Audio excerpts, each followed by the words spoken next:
उमरकोट सांबादिक संघ कार्यालय सांबादिक मानक नहीं एक नूतन कार्यकर्ता चयन।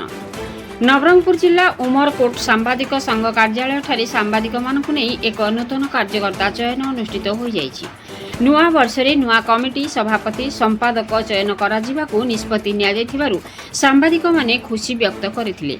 आज पुराना कमिटी को भांगी नुआ कमिटी गढ़ा जाइथिला। एथिरे सर्वसम्मति क्रमे अमरकोट र वरिष्ठ आईनजीवी तथा इंडियन एक्सप्रेस र सांबादिक प्रशांत कुमार साहू को सभापति उपसभापति रूपे आईनजीवी तथा वरिष्ठ सांबादिक मनोहर महांती संपादक भावे प्रमोद रथ कोषाध्यक्ष संतोष दलाई सहकोषाध्यक्ष भावे निगम कुमार साहू परामर्शदाता भावे हरिहर शतपथी कार्यकारी सदस्यों भितर मनोज नायक गुप्त प्रसाद पंडा मनोज हालदार विश्वजित मल्लिक शंकर तुरुक सुशील परीक्षा दीनांशु आचार्य मनोज महाकुड़ और अन्य भितर सुदाम मिश्र प्रीतिरंजन दास ए श्रीनिवास राव राजेश सावत राजेश सुना वैष्णव नायक राजू सरकार गौतम पाल पूर्ण नायक कार्तिक नायक देवाशीष दास दीपंकर डाकुआ देवी प्रसाद बेहेरा प्रमुख सांबादिक उपस्थित थिले। आगामी दिन में उमरकोट अंचल प्रमुख समस्या और साधारण जनता स्वर को प्रशासन और सरकारी स्तर में पहुंचाइबा समस्त एक स्वर में शपथ नहीं।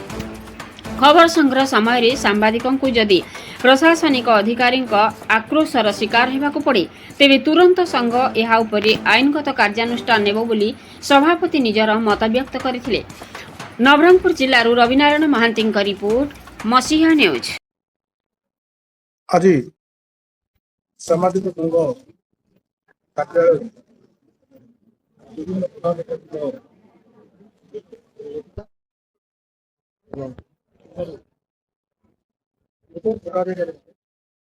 से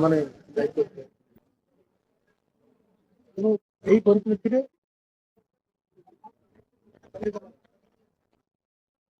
समाज भी उत्तरदायी समाज भी दायित्व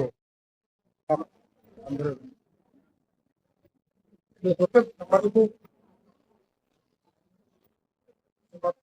परिवेषण करें अधिकार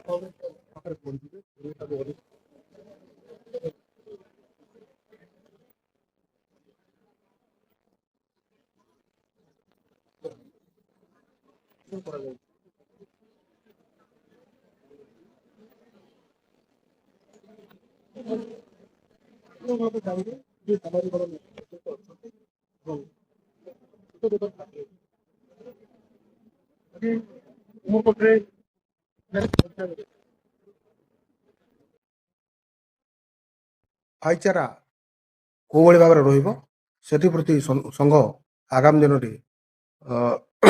निश्चय ब्रती रही। धन्यवाद।